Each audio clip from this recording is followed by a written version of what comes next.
Are we still rolling? All right, bro. So you were supposed to ask me, man, you got any good Ole Miss stories? So you ready? Let's go ahead. Let's act like we're still talking.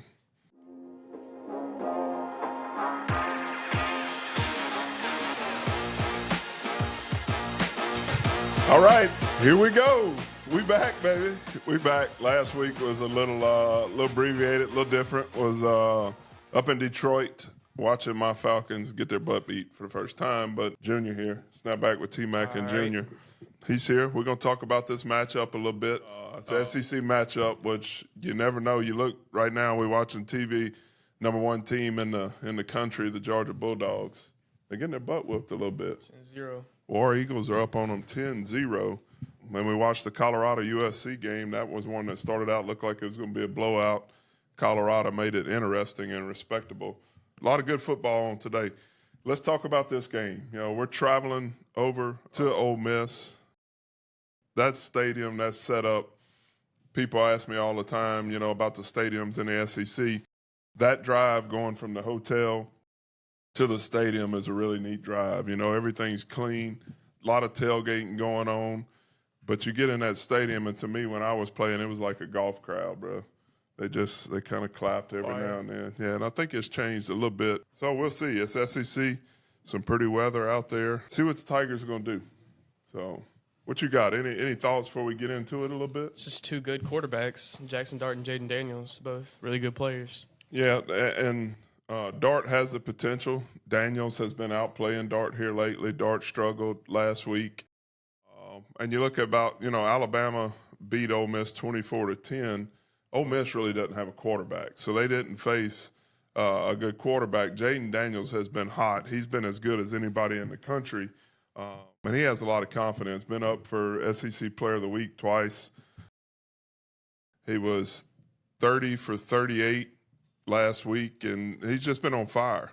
If we can be consistent in the first half, go out and make the throws that we need to make the big plays, get our running game going, I don't think this Ole Miss defense can keep up with us.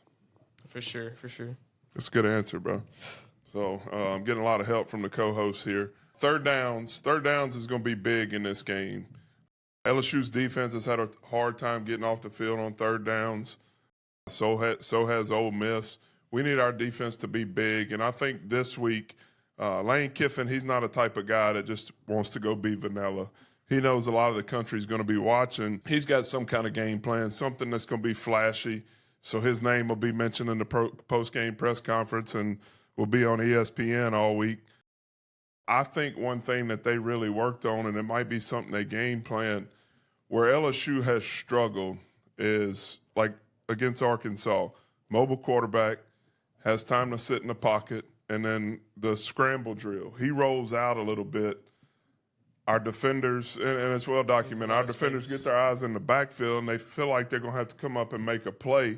They got to trust that their teammates up front and our second line with the linebackers are going to go make those plays. And I guarantee you, Coach Kelly, because he's talked about it, has worked the plaster drill, you know.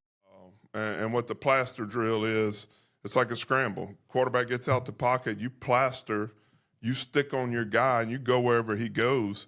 I guarantee you LSU's worked on it, but I also guarantee you that Lane Kiffin and his offense, they have worked on when the pass breaks down, stay alive, and they're going to try to take some shots with us there. If we show we can shut that down. We've seen Whit Weeks. We know what Harold Perkins can do. And that's another thing, Matt. And I know you've seen Lane Kiffin talk about Harold Perkins last year and this year. He was saying he wished they would put Perkins back in the middle, at middle linebacker, because he wasn't as effective.